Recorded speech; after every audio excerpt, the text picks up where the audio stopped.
नहीं मानेगा और आजादी हमको आसानी से मिल जाएगी। अब जिन्ना साहब समझ गए कि गांधी दलित और मुसलमानों में झगड़ा करवाना चाह रहा है। गांधी जी दलित और मुसलमानों में झगड़ा करवाना चाह रहा है। अगर मैंने अपना पाकिस्तान अलग कर लिया, अंबेडकर अलग से अधिकार मांग रहा तो गलत क्या कर रहा। जिन्ना साहब मामूली थोड़े, वो भी बैरिस्टर थे।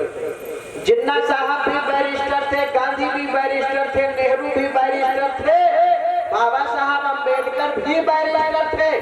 लेकिन अंतर इतना था कि गांधी जी मैट्रिक बैरिस्टर थे, 3 बार फेल के चौथी बार में पास, और बाबा साहब अंबेडकर जो थे वो ग्रेजुएट बैरिस्टर थे। जिन्ना साहब ने कहा नहीं, हम क्यों विरोध करेंगे। जिन्ना साहब भी चले गए। जब जिन्ना साहब भी चले गए, नेहरू जी कहिए बापू जी। हाँ बापू जी। ये तो जिन्ना भी कमेंट नहीं किया, मतलब बापू जी अब क्या होगा बापू जी। हमारा तो दिमाग खराब हो रहा। अगर ऐसे रहेगा तो आजादी छिन जाएगी पूरी तरह से। हाँ बापू जी। मैं ये नहीं समझ रहा था कि अंबेडकर इतना मेरे साथ में कड़वे शब्द बोलेगा। सही कहते बापू जी, लेकिन अब क्या होगा। एक उपाय। कौन सा बापू जी। नेहरू जी, हाँ बापू। मैंने आपको बहुत पहले एक बात बताई थी। कौन सी बापू जी। हमने आपको एक बात ये बताया था कि हम एक कोट पैंट टाई जूता मोजा उतार करके रख देंगे, रखना पड़ेगा। हाँ बापू जी बताया था। कहा था? हाँ। क्योंकि मैं एक बैरिस्टर हूँ, बैरिस्टर का पहनावा होता है कोट पैंट टाई जूता मोजा चश्मा। जी बापू। पर हमने लंगोटी क्यों लगाया। क्या बापू जी बताइए। चलो ठीक जी। लेकिन बापू अब क्या होगा। एक उपाय है। कौन सा। एक सर्वे करा लो। हाँ।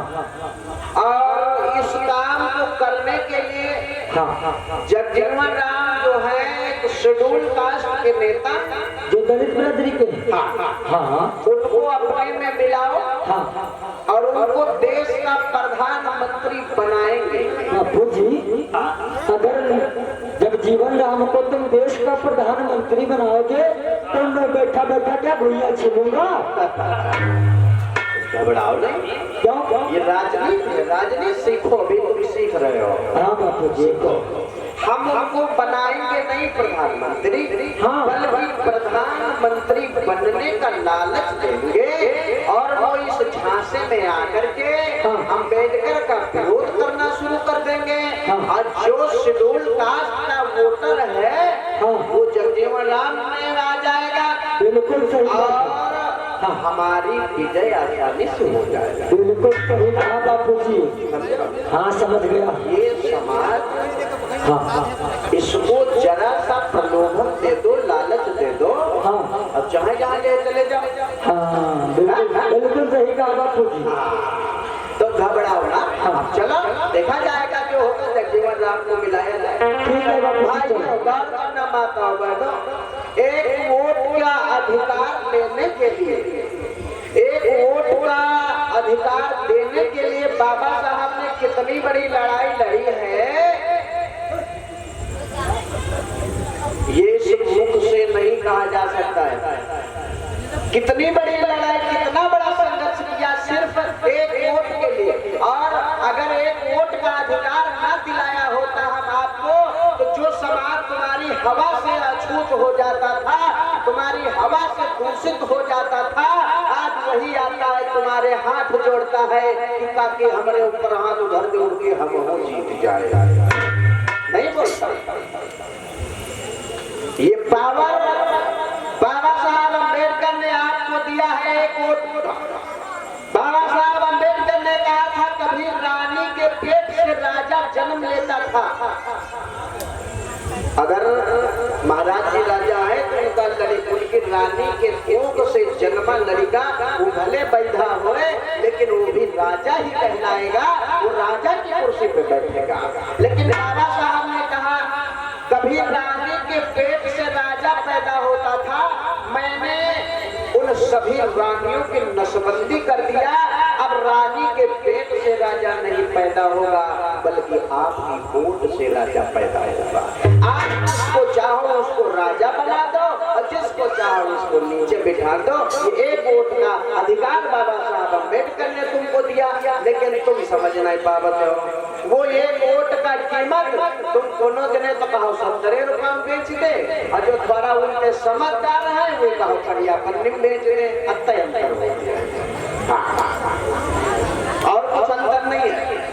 एक वोट की कीमत, जो ज्यादा पिया खाए वाले हैं वो तो क्वार्टर में बिक जाते हैं, और जो उनसे होशियार है कि नहीं हमारे क्वार्टर में नहीं काम चली तो वो करिया पन्नी ले बाजार के, और प्लस दारू मिल गई। सुधार कहाँ से होगा? सुधार कहाँ से होगा? कभी तुमने ईमानदार प्रत्याशी चुना नहीं, कभी आपने ईमानदार आदमी का साथ नहीं दिया। जरा गौर करा माता बहनों, आप लोगों में भी थोड़ी सी कमी है। हमारा समाज चंद्र समय लालच में फंस करके और आने वाली अपनी पीढ़ियों का, आने वाले बच्चों का भविष्य बर्बाद कर देता है। बहुत ही महिलाएं भी आके पहले हम लेके जाते हो, हम देखे ना 500 रुपया लेके जाते ना, गलत कह रहा हूं। लेकिन जरा गौर करो, अगर आज आपने एक साड़ी पहनी किसी दूसरे के हाथ से बिना मेहनत, और कल वही साड़ी